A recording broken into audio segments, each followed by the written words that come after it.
Ladies and gentlemen, it is my pleasure to introduce our featured speaker, a man who has come back from the pages of history to sound the alert we are once again in danger of losing our freedom. His videos on YouTube have set records for the most amount of hits in the shortest time, 8 million, and has created a national debate whose time has come.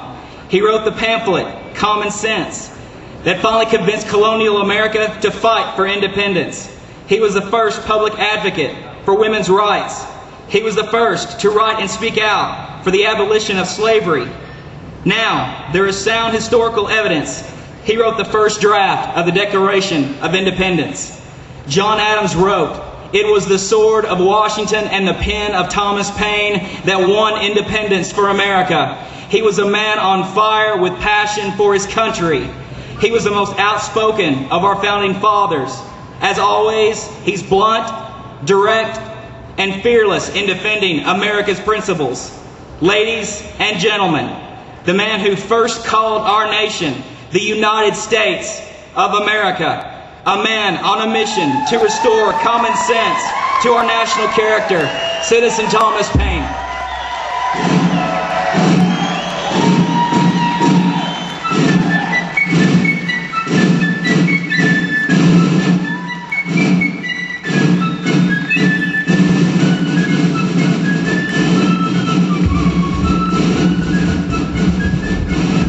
Happy 173rd birthday, Arkansas.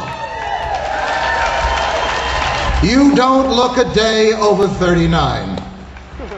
I am honored to be at an event where all the best-looking people in the state have shown up at the same time in the same place. Tonight, I will respectfully propose to you a daring, bold, new commitment to shake the very rotting foundations of our corrupt political system and return our government to its rightful owners, we the people. And dear citizens, what better place to start this second American Revolution than in a state whose motto should be the battle cry of all Americans, Regnant Populi, the people rule. Yesterday was our nation's Flag Day. Permit me to extend a belated greeting to several people. First, that greeting goes to every elected official in this country who refuses to listen to the will of the majority, and to every activist judge who ignores the spirit of our laws and is systematically rewriting our history, our tradition, and our values, and to a government who has shamefully taken the United States of America from the #1 creditor nation in the world to the most indebted nation on planet Earth. I say to them, put your ears to the ground. Listen. There is a terrifying rumble growing louder and louder throughout the land, beating an unmistakable tattoo that says, your days are numbered. It is a force no power on earth can stop. A giant is finally waking up, and that giant's name is we the people on the march.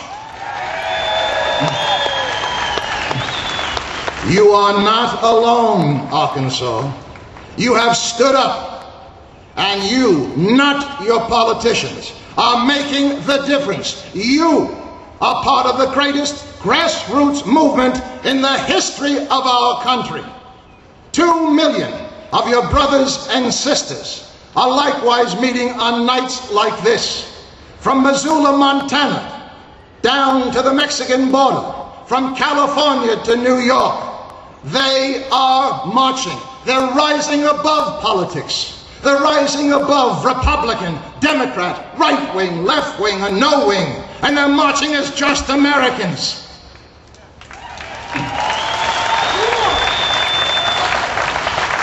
They are waking up our country.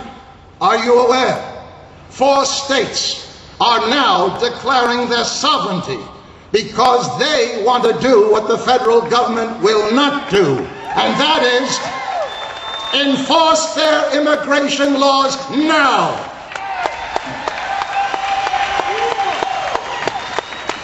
Three cities. You're asking, am I making a difference being here? Meaning you. 4 cities right now as we sit and stand here discussing our freedom and whether or not it has a future.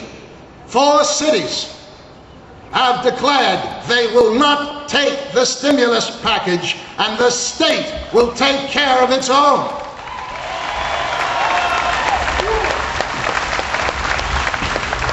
Tonight marks the death of political correctness because you are winning. Would you please, all together, give yourself a standing ovation and make sure it's loud enough that your state capital hears it.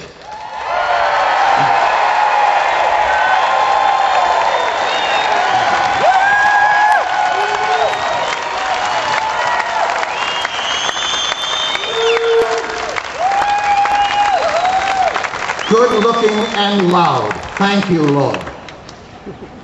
Arkansas, where people talk straight and they say what they mean. And when they hear a politician say, oops, I misspoke, they know he or she is lying through their teeth. Arkansas knows not to be misguided into thinking the financial crisis is the issue. It is not. It is a wake-up call for an issue far greater than our financial well-being. It is a wake-up call, and perhaps our last. The economy, dear friends, will come back, albeit greatly diminished, forcing all of us to do more with less and to teach our children, you are entitled to nothing you don't earn.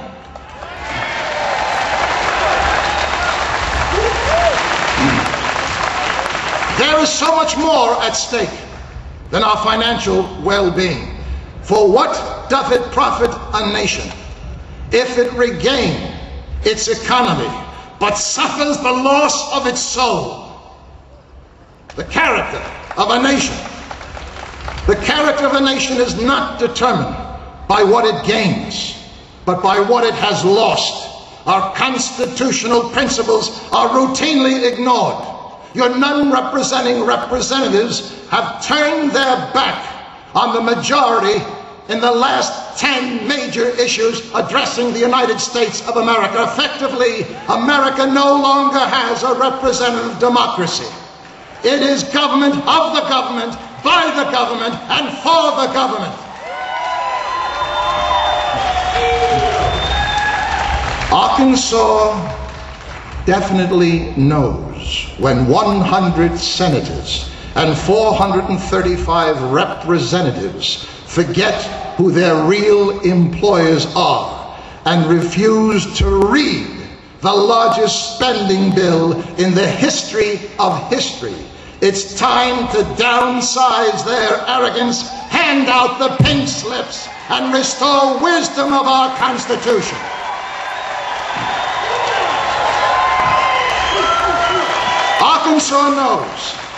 Arkansas knows, every man, woman, and child in this audience and watching us around the country right now pays more for being governed than for food, clothing, and shelter combined. Your founding fathers are turning over in their graves. The condition that distinguishes a free man from a slave is dominance over himself and the fruits of his labor.